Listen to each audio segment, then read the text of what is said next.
தலைமைச் செயலகம் முன்பு மறியலில் ஈடுபட்ட ஸ்டாலின் உள்ளிட்டவர்கள் கைது செய்யப்பட்டதை கண்டித்து திருச்சி, கோவை, நெல்லை உட்பட தமிழகத்தின் பல்வேறு பகுதிகளில் திமுகவினர் போராட்டத்தில் ஈடுபட்டனர்.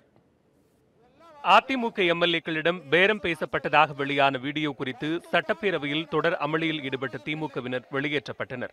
இதற்கு எதிர்ப்பு தெரிவித்து தலைமைச் செயலகம் முன்பு சாலை மறியலில் ஈடுபட்ட எதிர்க்கட்சித் தலைவரும் திமுக செயல் தலைவருமான மு.க.ஸ்டாலின் உள்ளிட்ட அனைவரும் கைது செய்யப்பட்டனர். ஸ்டாலின் கைது செய்யப்பட்டதற்கு கண்டனம் தெரிவிக்கும் வகையில் திருச்சி மாவட்டம் லால்குடியில் திமுகவினர் சாலை மறியலில் ஈடுபட்டனர். இதையடுத்து அவர்கள் கைது செய்யப்பட்டு தனியார் திருமண மண்டபத்தில் அடைக்கப்பட்டனர்.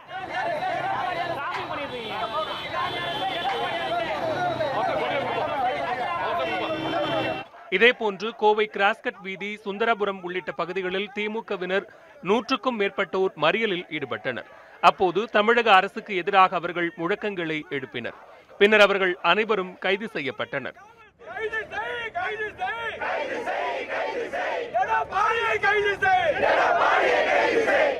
மேலும் நெல்லை சந்திப்பு அண்ணா சிலை அருகே திமுகவினர் பேரணியாக சென்று தங்களது எதிர்ப்பை பதிவு செய்தனர். பின்னர் மறியலில் ஈடுபட்ட அவர்களை போலீசார் கைது செய்தனர்.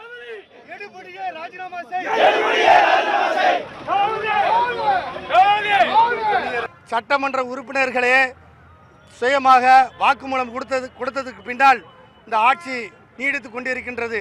இந்த ஆட்சியை டிஸ்மிஸ் செய்ய வேண்டும் என்று கோரி, தளபதி அவர்களை விடுதலை செய்ய வேண்டும் என்று கூறி நாங்கள் இந்த மறியலை செய்து கொண்டிருக்கின்றோம்.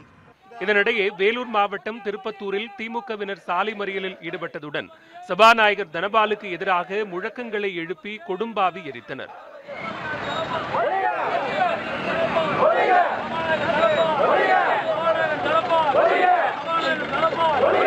ஸ்டாலின் உள்ளிட்டோரின் கைதை கண்டித்து தஞ்சை மாவட்டம் திருவையாறு அடுத்த கண்டியூர் கடை வீதியில் 50க்கும் மேற்பட்டோர் சாலை மறியலில் ஈடுபட்டனர்.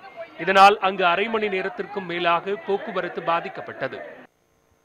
திருவண்ணாமலையில் காந்தி சிலை அருகே 100க்கும் மேற்பட்டோர் மறியலில் ஈடுபட்டனர். அத்துடன் அரசு பேருந்துகளை சிறைபிடித்து முழக்கங்களை எழுப்பினர்.